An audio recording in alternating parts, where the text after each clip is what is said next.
Assalamualaikum warahmatullahi wabarakatuh. Saya Dea Ayu Moviatna, NIM 2020-11074. Saya dari kelas 2B Prodi Manajemen Fakultas Ekonomi dan Bisnis. Di sini saya akan menjawab soal ulangan tengah semester mata kuliah Bahasa Indonesia.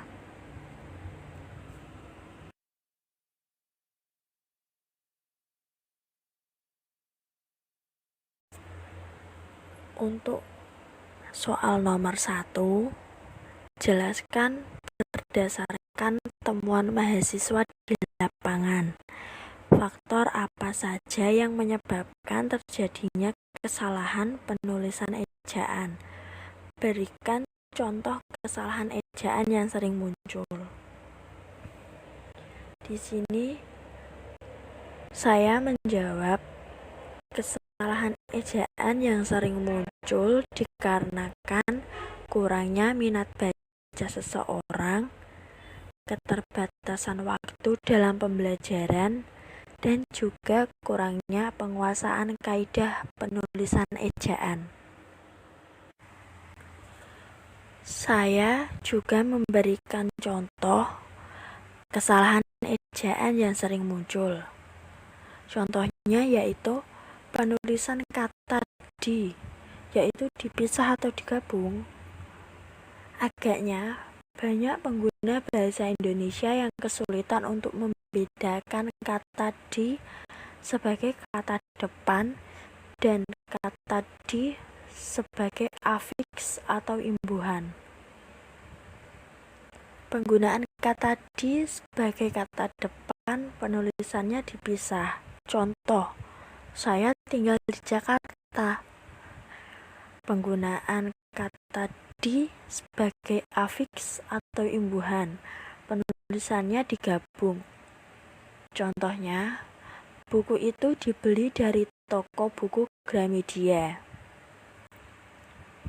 Banyak orang yang membedakan penggunaan itu dengan pedoman bahwa kata di yang dipisah digunakan untuk menunjukkan tempat.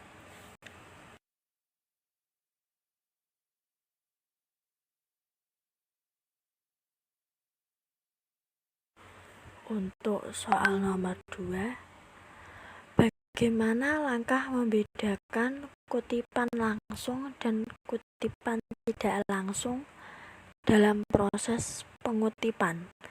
Jelaskan dan berikan contohnya.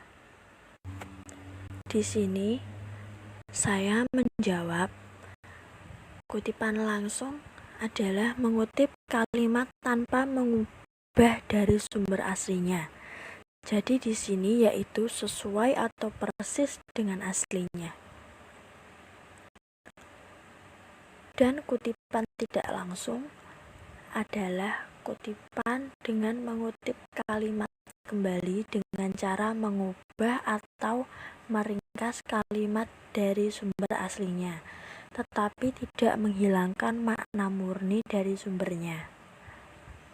Contohnya yaitu kutipan langsung.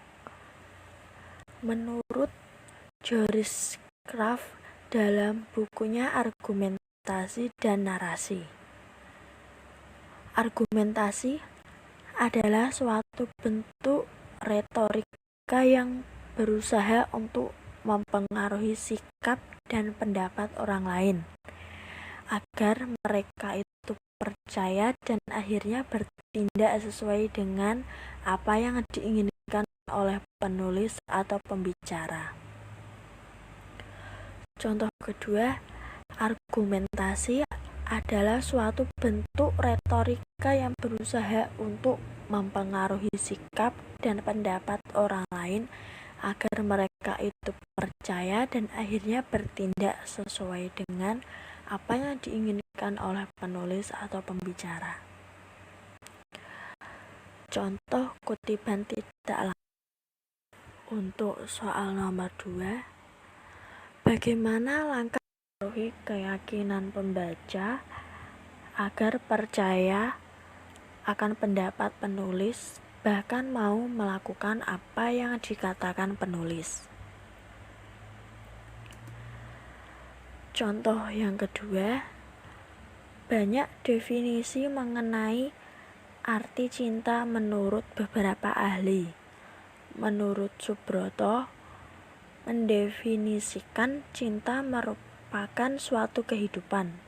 Menurutnya, kehidupan terbentuk dimulai dengan bercinta.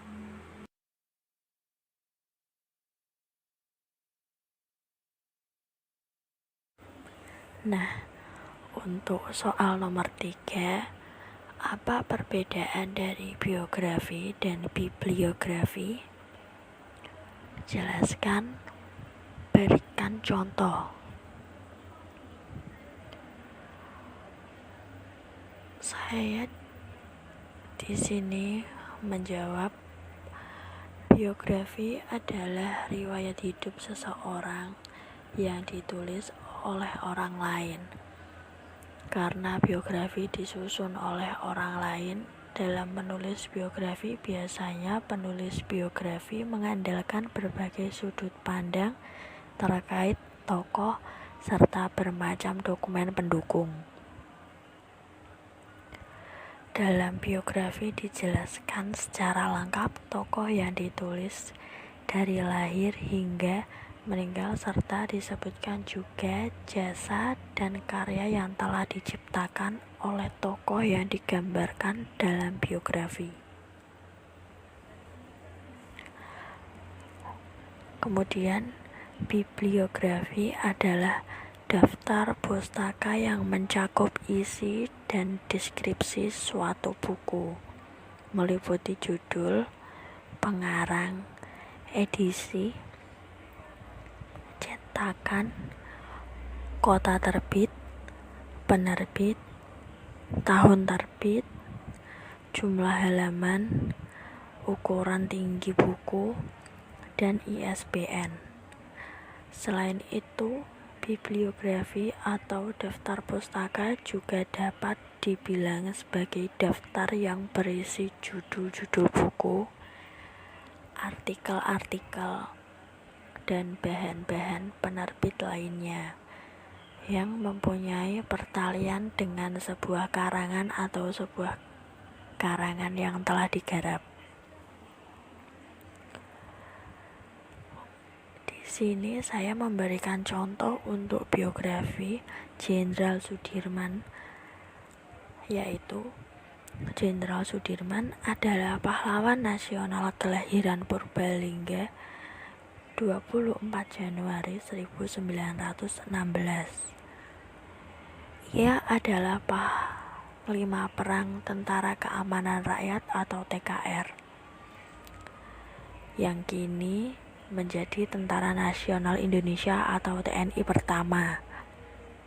Latar belakangnya dalam dunia militer tidak mentereng-menterengan amat, hanya dimulai semacam hansip yang mengantisipasi serangan udara atau LBD di zaman kolonial. Kemudian pernah 3 bulan latihan menjadi calon komandan batalion di Bogor pada zaman Jepang. Setelahnya dia langsung jadi komandan batalion sekitar 2 tahunan.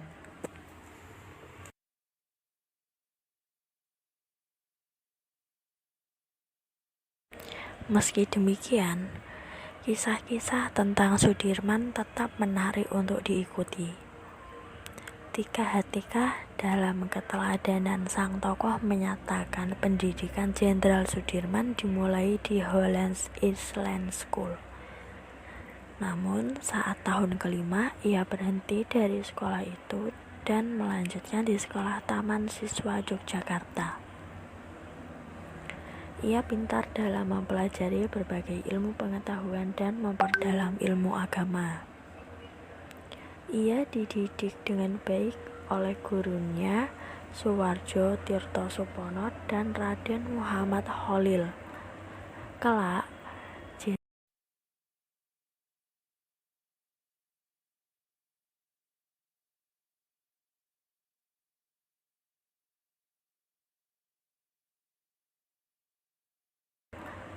Kelak, Jenderal Sudirman menjadi seorang pahlawan nasional yang terkenal dengan taktik gerilya dalam melawan penjajah.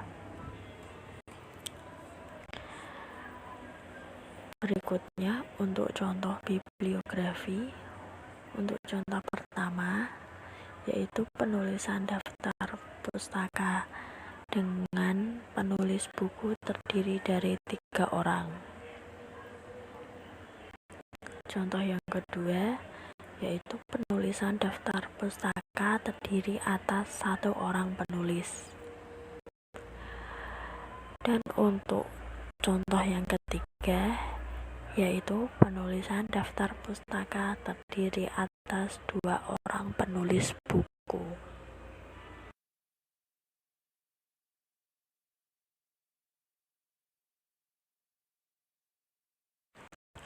Kemudian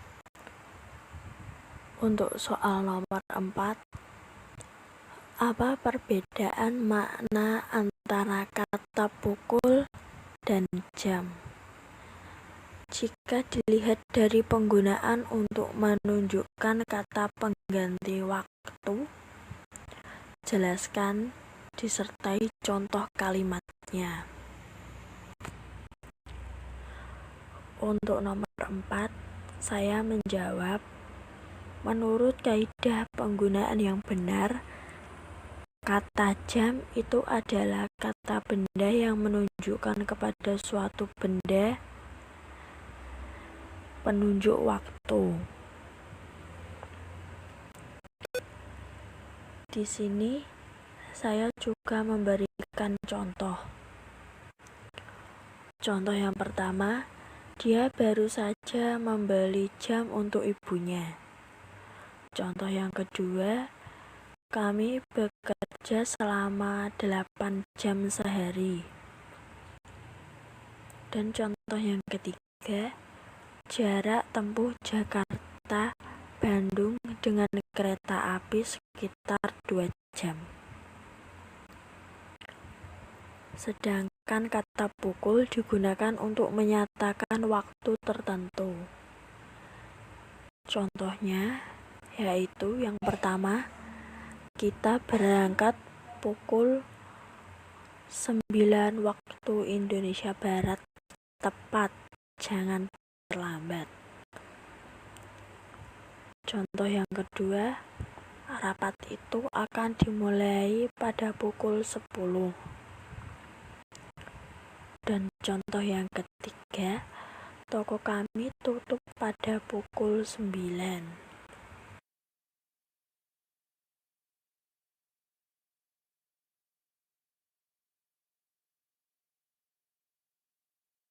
Untuk soal nomor 5, bahasa berdasarkan hakikatnya merupakan sistem bunyi bermakna. Jelaskan pernyataan tersebut dan apa kaitannya antara sistem bunyi bermakna dengan pengguna bahasa. Di sini saya menjawab bahwa bahasa pada hakikatnya adalah sumber bunyi bermakna, karena bahasa merupakan sistem lambang bunyi yang digunakan oleh kelompok sosial untuk berkomunikasi, berinteraksi, dan mengekspresikan diri.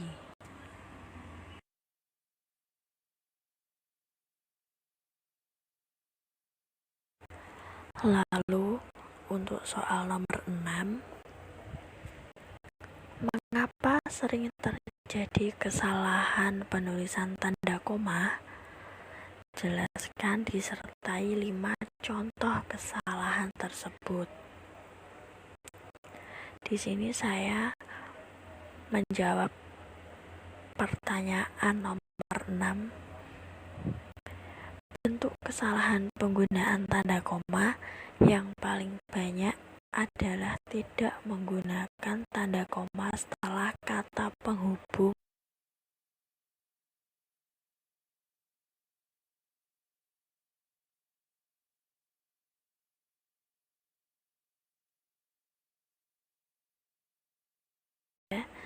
Dia sangat pandai bergaul di luar, tetapi sangat diam jika di dalam rumah. Contoh yang keempat, karena baik hati, dia mempunyai banyak teman. Nomor 5, agar memiliki wawasan yang luas, kita harus banyak membaca buku.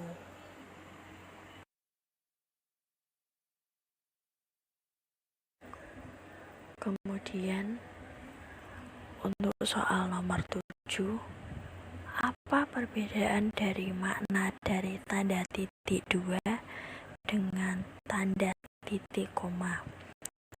Jelaskan disertai 2 contoh penggunaan tanda tersebut yang benar.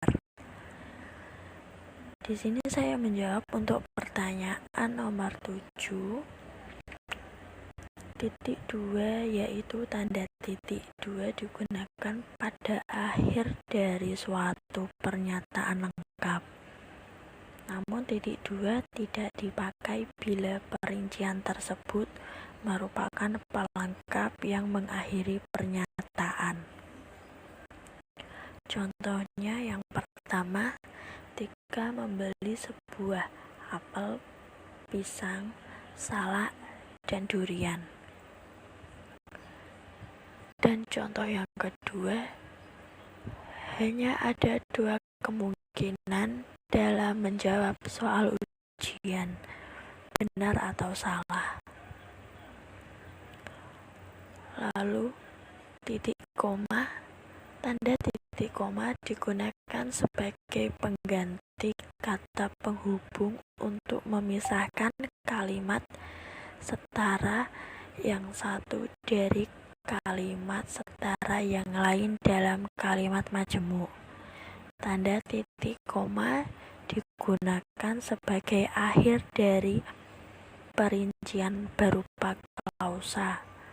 Tanda titik koma digunakan sebagai pemisah bagian-bagian perincian dalam kalimat yang sudah menggunakan koma.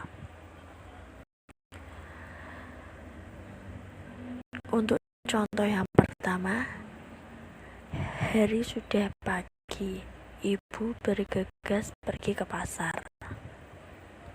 Contoh yang kedua, syarat siswa calon peserta penerima beasiswa antara lain 1. Berbadan sehat, 2. Jumlah keseluruhan nilai rata-rata di atas 8, 3. Tidak memiliki riwayat pelanggaran tindak pidana, dan yang keempat, memenuhi seluruh kelengkapan formulir pengajuan beasiswa.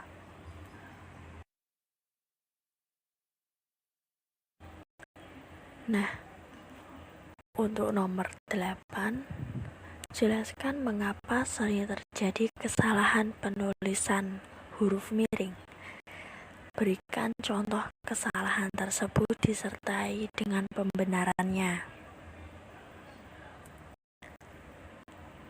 Untuk nomor 8, saya menjawab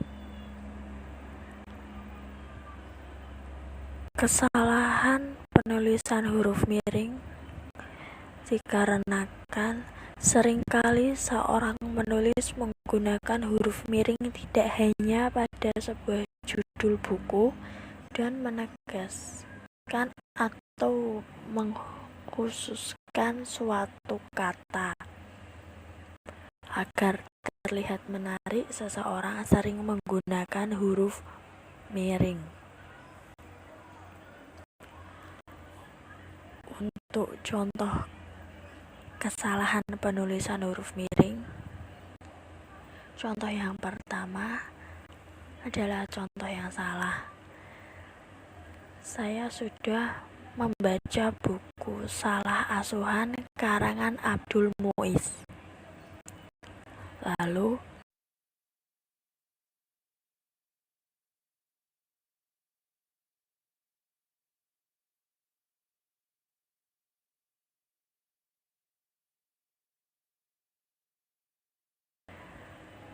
Contoh yang salah. Buatlah kalimat dengan menggunakan ungkapan lepas tangan. Pembenarannya, buatlah kalimat dengan menggunakan ungkapan lepas tangan. Contoh pembenaran untuk penulisan huruf miring yaitu pada kata lepas tangan. Dan yang terakhir, untuk nomor 9, jelaskan bentuk kesalahan penulisan konsonan dan vokal pada tulis ilmiah. Berikan contoh kesalahan tersebut disertai dengan pembenarannya. Di sini saya menjawab untuk pertanyaan nomor 9 karena pengurangan jumlah huruf konsonan pada kata-kata tertentu dan penyesuaian pengucapan daripada kebenaran ejaan. Contoh yang pertama, Sucipto, seharusnya Sucipta. Untuk contoh yang kedua, Podomoro, seharusnya pada Mara.